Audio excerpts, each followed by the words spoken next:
All right, welcome to Anatomy and Physiology at Arizona Western College. I'm your professor, Dr. Sean Clavel. Today we're going to talk about inorganic compounds that are essential to human functioning, particularly. And when we think about the concept of inorganic compounds, remember that we're talking about a substance that does not contain both. Oh, excuse me, jump too fast. A substance that does not contain both carbon and hydrogen. So you can see water here is one of the most common inorganic compounds. It derives close to 2/3 of our body by weight. It contains hydrogen, however, there's no carbon there, and as a result, it's an inorganic compound. Organic compounds, those are basically carbohydrates, proteins, nucleic acids, and fats. Lipids is also a reference there.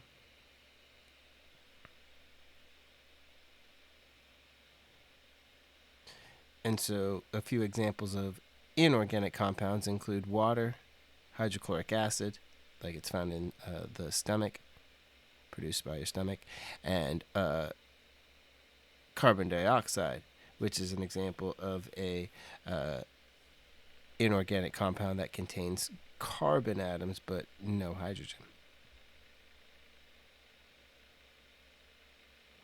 Now let's talk a little bit more about water specifically. It's the most important constituent of the body. It accounts for about 2/3 of the body by weight. And water has a few unique properties that allow it to be so vital to life.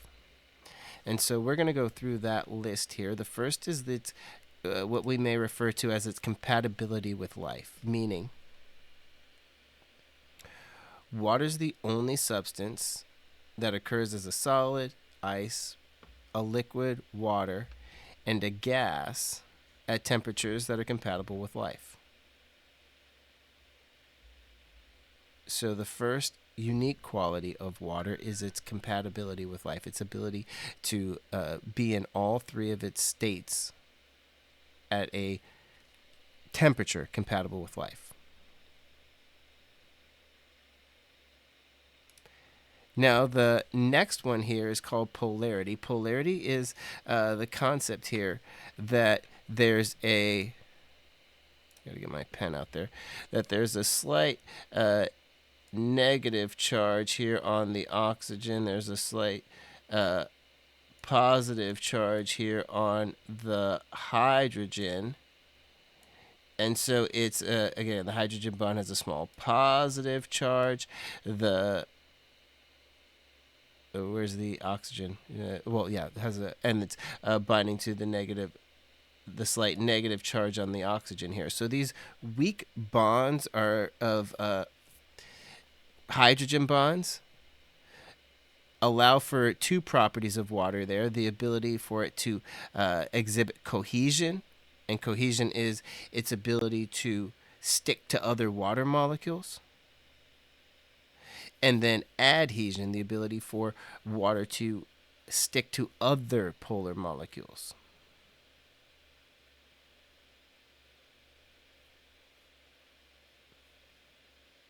And so, probably the best phenomenon relating to that is that of surface tension. The ability for objects like boats, which have a greater surface area than its density, to float on water, as well as some other insects. And so the concept of its polarity is that we have a positive end, a slight positive end, which is the hydrogen portion, a slight negative end, which is the oxygen portion. And so those opposites attract, and we have these weak hydrogen bonds that happen across, a great in vast quantity over a small drop of water.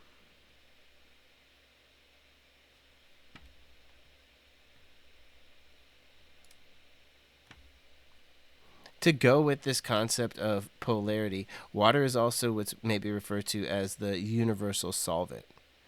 So if a solute is, for example, like salt or sugar, that's the actual substance that's being dissolved in the solvent, which is water.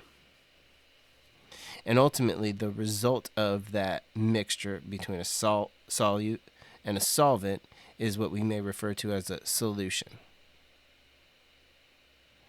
And so, because of that polarity of water, let's take table salt for an example. Because of water's polarity, you can see that there's a slight negative portion of the oxygen that is encompassing the sodium ion, right? So the positive sodium ion here is fully encompassed by the negative portions of the water molecules, the oxygen portions here, whereas the chloride ion, the negatively charged chloride ion, is surrounded by the positive portions of the hydrogen ion of the water molecule.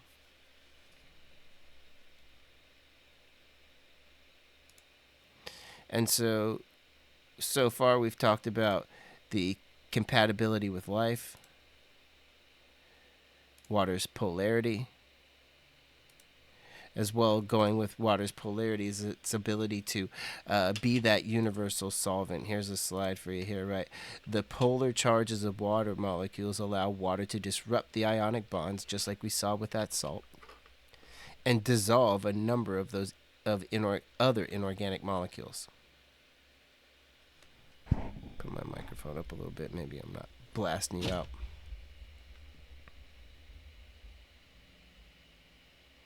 And so our bodies even contain many dissolved elements. So water is generally considered to be that universal solvent.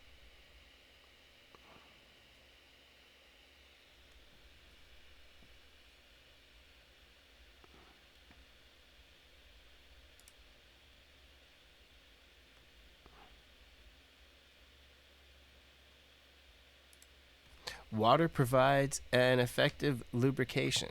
So, because there is little friction between water molecules, even a thin layer of water can greatly reduce friction between two moving items, two moving structures. So the example here is the synovial fluid of your joints, which is a thin lining of aqueous fluid, so water-based fluid. It's almost the consistency of like an egg white, a raw egg white, and it sits between the joints of the body, the movable joints of the body. So in between your knees, there is this kind of egg white consistency fluid called synovial fluid. It actually decreases. It provides a frictionless environment for your knee, for example, to slide and glide as you bend and extend your knee.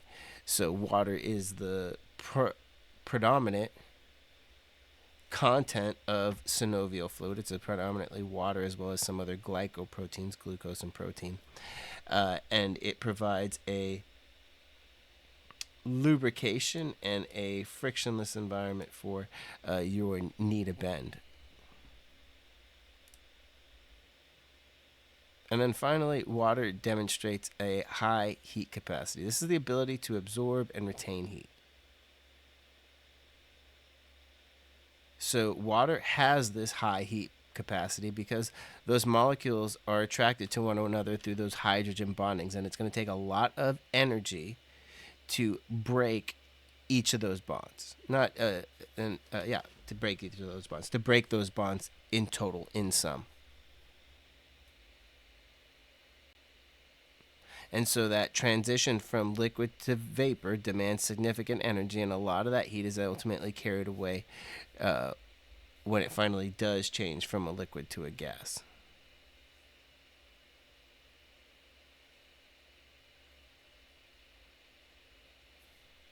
And so that is the concept of perspiration and thermoregulation. So when you sweat, that water absorbs that heat, has a high thermal inertia, meaning it can it changes temperature very slowly. And even for that water, that perspiration to evaporate requires that absorbs a lot of heat as well. So the ability to retain heat, to absorb and retain heat.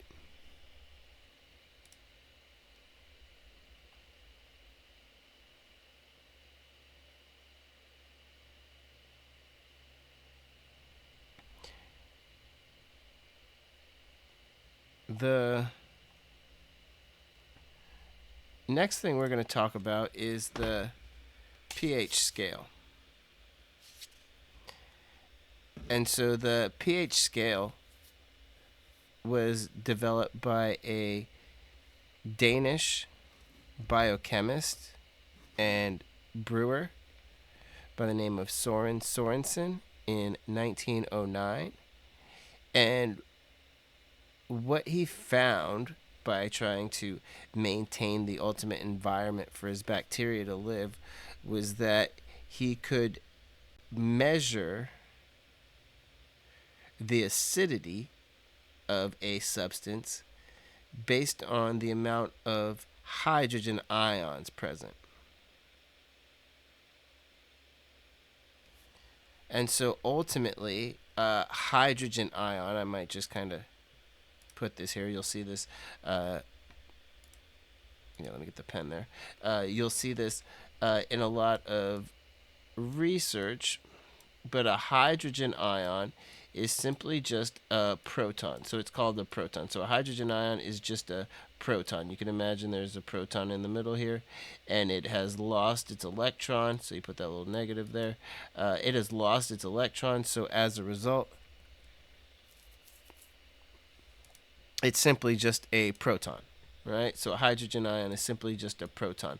So the amount of protons in a substance kind of helps us to determine its acidity or its pH.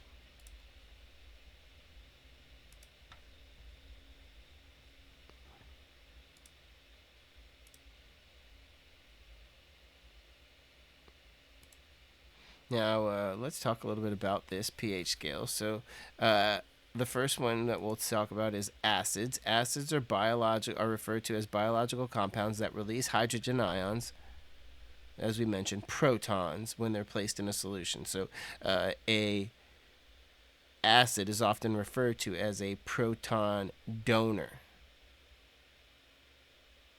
Hydrochloric acid is an important example of an acid in our stomachs, and it's necessary for the digestion of certain foods. So hydrochloric acid is HCl. It yields hydrogen and the chloride ion in a solution.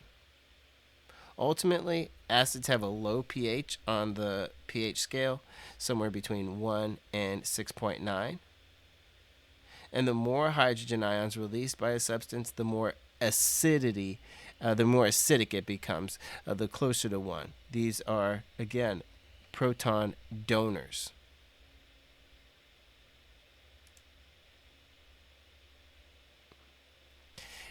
Bases are biological compounds that release hydroxide ions, when placed in a solution. This is also referred to as alkalinity. Bases have a high pH on the pH scale. It goes from 7.1 to 14, so the scale goes from 0 to 14. The more hydroxide ions released in the solution, the more alkaline the substance is, the closer to 14 it is. Bases are essentially referred to as proton acceptors.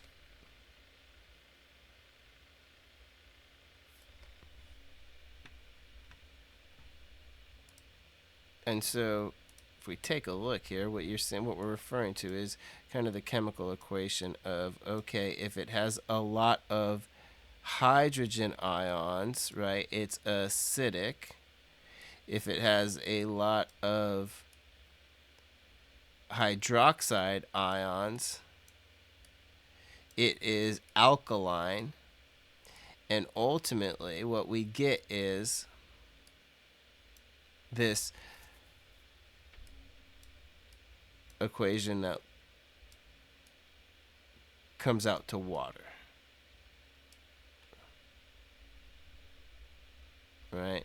So in equal parts, what you have is ultimately water, but hydroxide ions increase when hydrogen ions increase. This is acidic. When the hydroxide ions increase, it is alkaline. And so, kind of this reference here helps us to discover that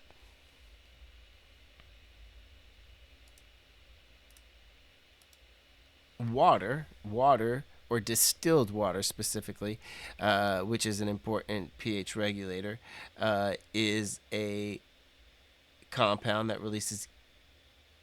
is a neutral, right? Or a neutral is a biological compound that releases both or equal hydrogen ions and hydroxide ions when placed in a solution. So water is an example. The dissociation of water produces a hydrogen ion and a hydroxide ion, and it's important that the body is able to maintain an appropriate pH because that contributes to the efficiency of chemical reactions. You'll see here in our organic molecules section where we see that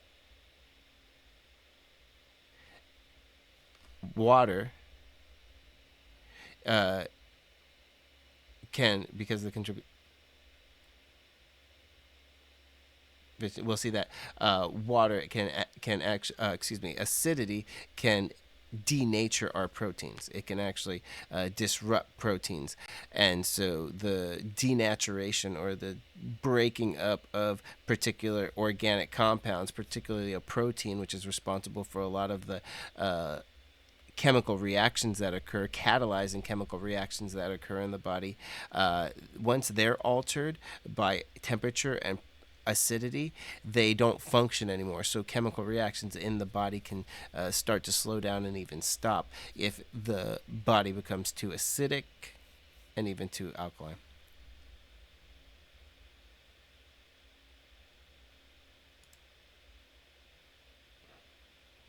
Now, a buffer is a substance that can resist changes in pH, and we have buffers in our body fluids that release hydrogen ions when the pH begins to rise and become more basic, and they can also take hydrogen ions out of a solution when the pH begins to fall.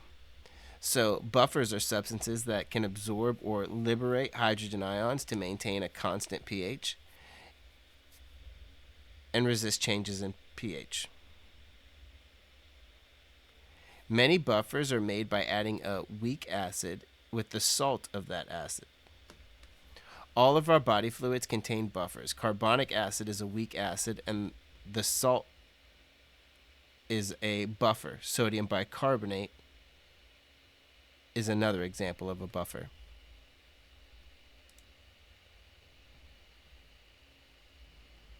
The last reference here, or definition we should identify here, is we talked about some acids, some bases, and now we should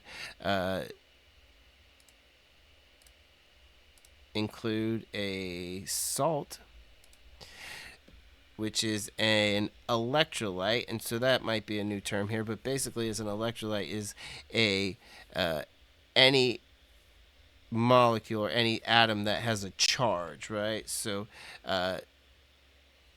the sodium ion has a charge, that is an electrolyte.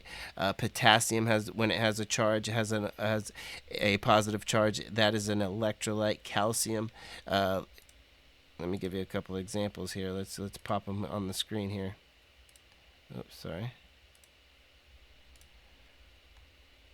So some of the most important electrolytes in the body here include like potassium, calcium, sodium, right? These are electrolytes.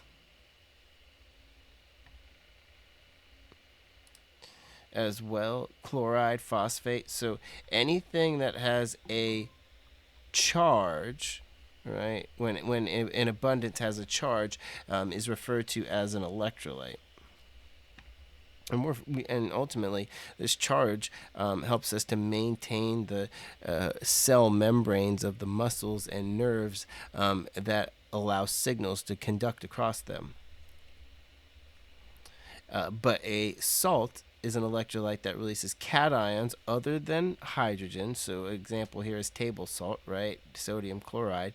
It releases the sodium ion, which is positively charged, a cation. It releases a chloride ion, which is the negatively charged anion.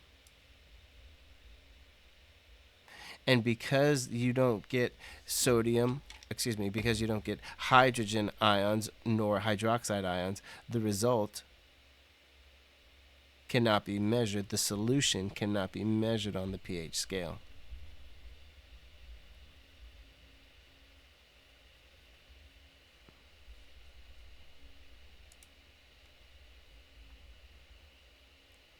So to wrap up the chapter here, as we talked about some inorganic molecules or compounds, the most important being water.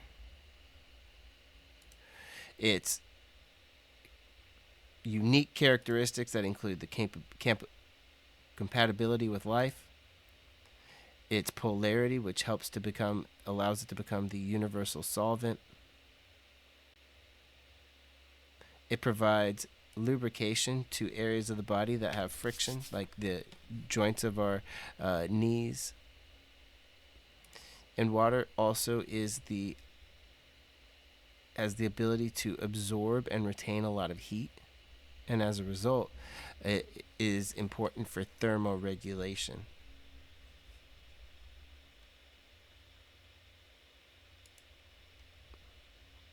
We also talked about our acids, which are the proton donors. Our bases, these are proton acceptors, referred to as alkaline.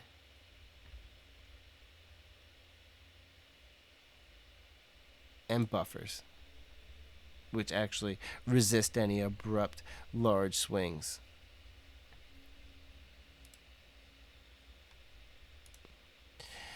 Stay tuned. In the next section here, we'll be talking about organic compounds.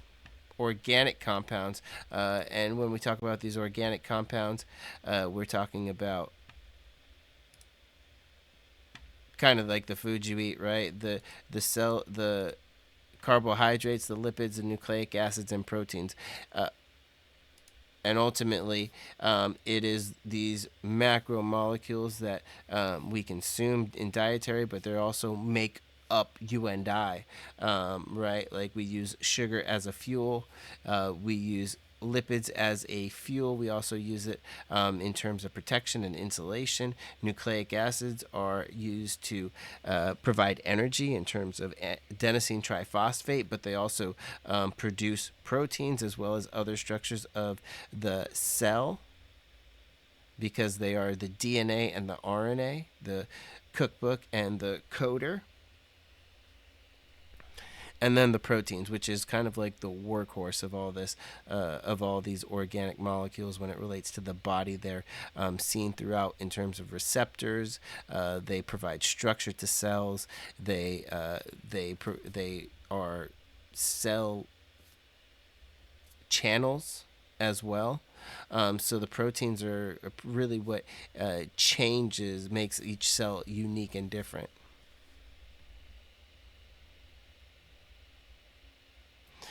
But we'll save that talk for another section.